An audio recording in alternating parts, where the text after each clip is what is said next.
నమస్తే welcome to our channel. నేను ప్రియా కౌశిక్. ప్రస్తుతం మనతో పాటు సీనియర్ జర్నలిస్ట్ భరద్వాజ్ గారు ఉన్నారు. వారితో డిస్కస్ చేద్దాం. హలో సార్, నమస్తే.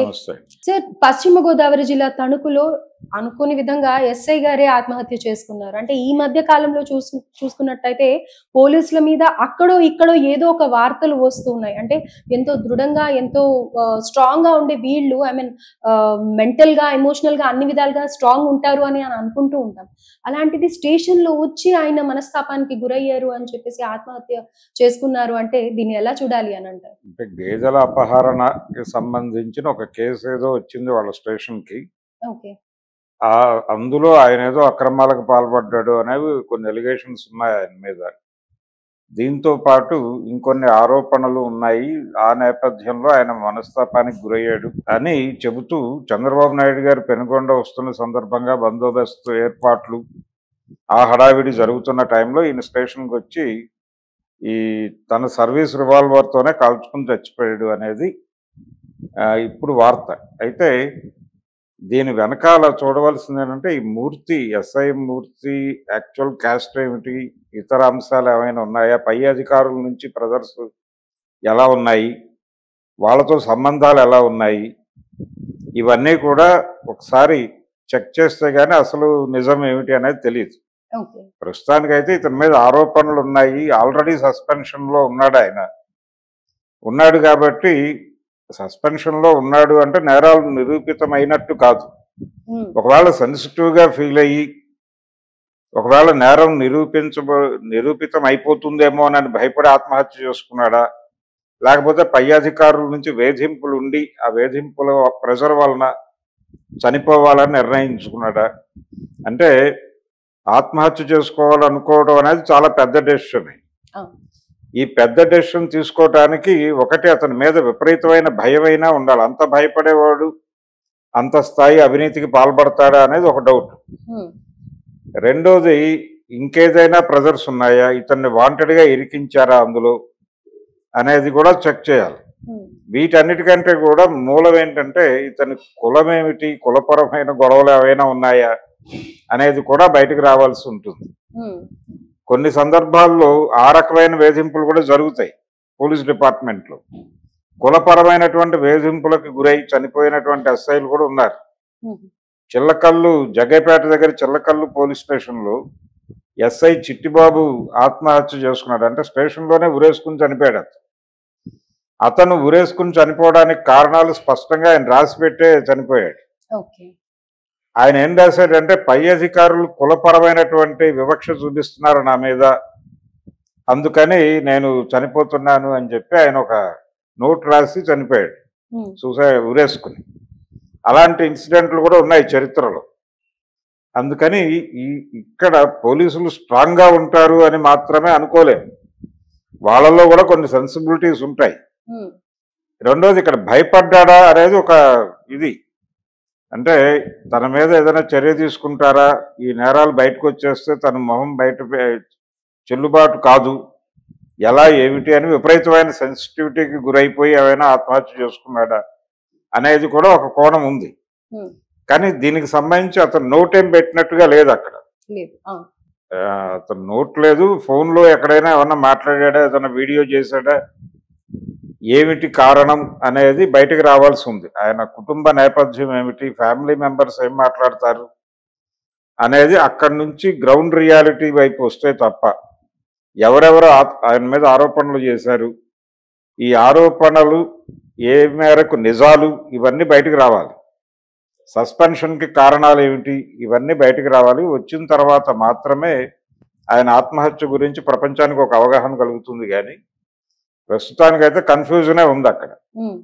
ఆ కన్ఫ్యూజన్లోనే జరిగింది ఇది. అంటే తను పర్సనల్గా ఎలా ఫీల్ అయ్యాడు, ఏంటి, ఆత్మహత్య చేసుకోవాలన్నంత పెద్ద నిర్ణయం తీసుకోవటానికి అతన్ని అటువైపు డ్రైవ్ చేసినటువంటి కారణాలు కూడా అంతే బలమైనవి అయి ఉండాలి. ఫ్యామిలీ వైపు నుంచి ఇబ్బందులు ఉండొచ్చు. అంటే ఈ సస్పెన్షన్ అనే దాని తాలూకా రిఫ్లెక్షన్ కుటుంబంలో ఏదైనా ఉండొచ్చు. ఇలా రకరకాల కోణాలు ఉన్నాయి దీనికి. ఆయన పెద్ద ఏజ్ కూడా కాదు. మరి అలాంటి డెసిషన్ ఎలా తీసుకున్నాడు అంటే సెన్సిటివ్గా ఫీల్ అయ్యాడా సస్పెండ్ చేయటాన్ని, లేదు ఆ నేరాలు నిజంగానే చేశాడా అంటే, నేరం చేసి ఉంటే గనక కొంత ఫేస్ చేయడానికి సిద్ధపడతారు. ఉమ్, నిజంగానే అంటే క్రైమ్ చేసేటప్పుడే వాళ్ళకి తెలుసు ఒకవేళ దొరికితే ఏమిటి అనేది కూడా ఒక అవగాహన ఉంటుంది ఏదో మేరకు. ఉమ్, ఆ ఏదో మేరకు అవగాహన ఉండి చేసిన వాడైతే గనక ఇలాంటి పని చేయడు, సూసైడ్ చేసుకోడు.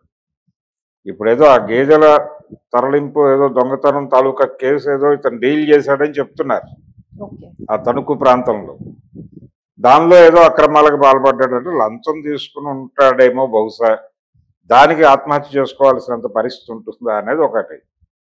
దానికంటే కూడా తన మీద అనవసరంగా నేరం ఆపాదించి ఈ సస్పెన్షన్కి గురయ్యేటట్టు చేసి దీని వెనకాల అతను నేరం చేయకుండా చేసినట్టుగా బయటకు ప్రొజెక్ట్ అయ్యి కుటుంబపరమైనటువంటి ఇబ్బందులు ఎదుర్కొంటూ ఈ మొత్తం క్రైసిస్ని హ్యాండిల్ చేయలేక ఆ కన్ఫ్యూజన్ స్టేట్లో ఈ ఆత్మహత్యకు పాల్పడ్డాడా అనేది కూడా ఒక స్టోరీ ఉంది. రైట్. ఏదైనా కావచ్చు, ఏదైనా కావచ్చు. మొత్తానికి ఆయన అయితే ఆత్మహత్య చేసుకోవటం బాధాకరమే. అయితే ఈ మధ్య కాలంలో సమాజంలో చాలా ఏరియాల్లో ఆత్మహత్యలు జరుగుతున్నాయి. ఉమ్, అంటే మొత్తం సమాజం కంపార్ట్మెంటల్గా చీలిపోయి ఉంది. ఎవరు వాళ్ళ బాధలు బయటకు చెప్పుకునేటువంటి పరిస్థితుల్లో లేరు, ఎవరు వింటారని కూడా ఎవరు అనుకోవడం లేదు. ఈ వినే హోప్ లేదు. మనం బయటకు చెప్పుకున్నా బయట ఎవడో విని మన బాధలకి అండగా నిలబడి ఒక పరిష్కారం చూపిస్తారు అన్నటువంటి హోప్ ఎట్నుంచి కూడా లేదు ఎవరికి. ఓకే. ఎందుకంటే ఇదివరకు ఉండేది అలాగా, ఇదివరకు ఎవరితోనన్నా చెప్పుకునేటువంటి ఒక పరిస్థితి ఉండేది, ఒక వే ఉండేది, ఒక స్పేస్ ఉండేది. ఇప్పుడు పరిస్థితి ఎలా తయారైందంటే ఎవరికి వాళ్ళే వాళ్ళ కంపార్ట్మెంట్లో వాళ్ళు ఉంటున్నారు. అంటే సెల్ఫ్ ఎస్టీమ్ అనుకోవచ్చా? మళ్ళీ ఎక్కడ నా గురించి నేను తక్కువ అయిపోతాను అన్న ఫీలింగ్ అది కూడా ఉంది. అది ఉండటమే కంపార్ట్మెంటల్ గా మారిపోవటం అంటే అదే. ఓకే. నాకు నేనే, నాతో నేనే అనే పరిస్థితికి తయారైపోతున్నారు అందరూ. అలా కాకుండా మనం అందరిలో ఉన్నాం, అందరి కోసం మనం ఉన్నాం, మన కోసం అందరూ ఉంటారు అన్న వాతావరణం నుంచి సెల్ఫ్ సెంట్రిక్ గా మారిపోయాడు మనిషి. ఉమ్, ఈ సెల్ఫ్ సెంట్రిక్ గా మారిపోవటం అనేది కరెక్ట్ కాదు అని వాళ్ళని ఓపెన్ చేసే ప్రయత్నం ఎవరు చేయట్లేదు. ఓకే. అంటే సామాజిక, అంటే ఒక విధంగా ప్రజాక్షేత్రంలో పనిచేస్తున్నటువంటి ప్రజా సంఘాల బాధ్యత కూడా ఇది. ఉమ్, వాళ్ళు కూడా పట్టించుకోవట్లేదు, వదిలేశారు. వాళ్ళు వాళ్ళ గోల్లో వాళ్ళు ఉన్నారు. దాంతో మనిషి ఒంటరితనం అనేది విపరీతం అయిపోయింది. వాళ్ళు కలిసి ఉన్నట్టు కనిపిస్తున్నారు కానీ ఎక్కడ ఎవరి గురించి ఎవరు పట్టించుకోనటువంటి ఒక వాతావరణం అయితే ఉంది సమాజంలో. అవును. అందుకని ఈ కంపార్ట్మెంట్లు అయిపోవటం వలన అతనికి తన కుటుంబం నుంచే భరోసా ఉండకపోవచ్చు. ఉమ్, అంటే అక్కడికి వెళ్ళి తను చెప్పుకునే పరిస్థితి, లేకపోతే వాళ్ళు వినే పరిస్థితి, విని ఇతనికి వచ్చిన ప్రాబ్లమ్స్ని వాళ్ళు కూడా షేర్ చేసుకునేటువంటి వాతావరణం ఉంటే చెప్తాడు ఇతను. ఆ కండిషన్ కూడా ఉండి ఉండకపోవచ్చు. రెండోది అధికారులు కన్విన్స్ అయ్యే పరిస్థితి ఉండి ఉండకపోవచ్చు. ఇన్ని కారణాలు ఉంటాయి ఈ ఆత్మహత్యలు అనేవి పెరుగుతున్నాయి, అన్ని సెక్షన్స్లోనూ పెరుగుతున్నాయి. అవును. అందులో భాగంగానే పోలీస్ డిపార్ట్మెంట్లోనూ సైన్యంలో కూడా కనిపిస్తున్నాయి ఈ మధ్య. సైన్యంలో కూడా ఆత్మహత్యలు చేసి చనిపోతున్నారు. కాబట్టి టోటల్గా ఈ సూసైడల్ టెండెన్సీ పెరగటం మీద ఒక డిస్కషన్ జరగాల్సినటువంటి అవసరం ఉంది సమాజంలో. ఎందుకు ఇవి జరుగుతున్నాయి, ఇన్ని సెక్షన్స్లో ఎందుకు ఆత్మహత్యలు జరుగుతున్నాయి, ఈ ఆత్మహత్యలు పెరగటం వెనకాల సామాజికంగా మనం చూడాల్సింది ఏమిటి, అర్థం చేసుకోవాల్సింది ఏమిటి, జనాలకు చెప్పాల్సింది ఏమిటి అనేది ఎవరికి వాళ్ళు డిజైన్ చేసుకోవాలి. పర్టికులర్గా ప్రజాక్షేత్రంలో పనిచేస్తున్నటువంటి కార్యకర్తలు వాళ్ళు దీన్ని ఒక ఐటెంగా తీసుకుని మాట్లాడటం మొదలు పెట్టగలిగితే కొంతమేరకు తగ్గుతుంది. అంటే ఎటువంటి పరిస్థితి అయినా పర్లేదు, మనకు ఎవడో ఒకడు నిలబడతాడు అనేటువంటి హోప్ ఉన్నవాడు ఎవడు చేయడు. రెండోది ఆత్మహత్యలకి ఒక మేజర్ రీజన్ ఏమవుతుందంటే బయట వాళ్ళు తన మీద దాడి చేస్తారు అనే దానికంటే కూడా, లేకపోతే బయట వాళ్ళు తనని ఏదో రోడ్డు మీద పడేస్తారు అనే దానికంటే కూడా తన వాళ్ళు అనుకున్న వాళ్ళు తనతో లేరు అన్నప్పుడు ప్రధానంగా ఈ ఆత్మహత్యల వైపు డ్రైవ్ మొదలవుతుంది. ఏ ఆత్మహత్యకైనా అదే రీజన్. అంటే తను ఎవరి మీద అయితే నమ్మకం పెట్టుకుంటాడో వాళ్ళు తన వైపు నిలబడటం లేదు అనేది వాళ్ళకి అర్థమైపోతే పూర్తి డిప్రెషన్లోకి వెళ్ళిపోతారు. ఆ డిప్రెషనే ఈ సూసైడల్ టెండెన్సీగా మారి వాళ్ళు ఆత్మహత్య చేసుకుంటారు. ఆ భరోసా ఎందుకు కల్పించలేకపోతున్నారు జనాలు అనేది చెక్ చేసుకోవాల్సినటువంటి అవసరం ఉంది. అన్ని ఏరియాల్లోనూ జరుగుతున్నాయి. ఇది సాధారణంగా మారిపోయినటువంటి పరిస్థితి. అందుకని ఈ ఎస్ఐ మరణం కాబట్టి, ఎస్ఐ స్టేషన్లోకి వచ్చి సూసైడ్ చేసుకున్నాడు కాబట్టి ఇది ఒక వార్తగా మారింది. ఇదే అతను సైలెంట్గా ఎక్కడైనా, అతను ఎలాగో సస్పెండ్ అయి ఉన్నాడు కాబట్టి ఇంకెక్కడైనా సీన్ జరుగుంటే పరిస్థితి ఎలా ఉండేది. ఇప్పుడు వార్తగా మారింది కాబట్టి దీని మీద కొంచెం డిస్కషన్ జరిగితే బాగుంటుంది. అండ్ ఎస్పెషల్లీ మీరు అన్నట్టుగా స్ట్రాంగ్ గా ఉంటారు అని అనుకునే వాళ్ళము, ఎందుకంటే ఒక గవర్నమెంట్ ఎగ్జామ్ కానీ ఒక ఏదైనా ఎగ్జామ్ ఫేస్ చేస్తున్నామంటే ఎంతో విల్ పవర్ ఉండాలి, ఎన్నో అవాంతరాలను దాటుకొని వస్తారు. అలాంటిది పోలీసులే ఐ మీన్ ఇలాంటి సూసైడ్లు చేస్తున్నారు అంటే అక్కడ డెఫినెట్ గా ప్రతి ఒక్కరు అంటే పోలీసులు అనగానే మనకు ఒక పిక్చర్ వస్తుంది, వాళ్ళు థర్డ్ డిగ్రీ చేస్తారు, స్టేషన్ లో పెట్టి కొడతారు అంటే వాళ్ళు ఒక సైకలాజికల్ దీనిలో ట్రైన్ అయి ఉంటారు.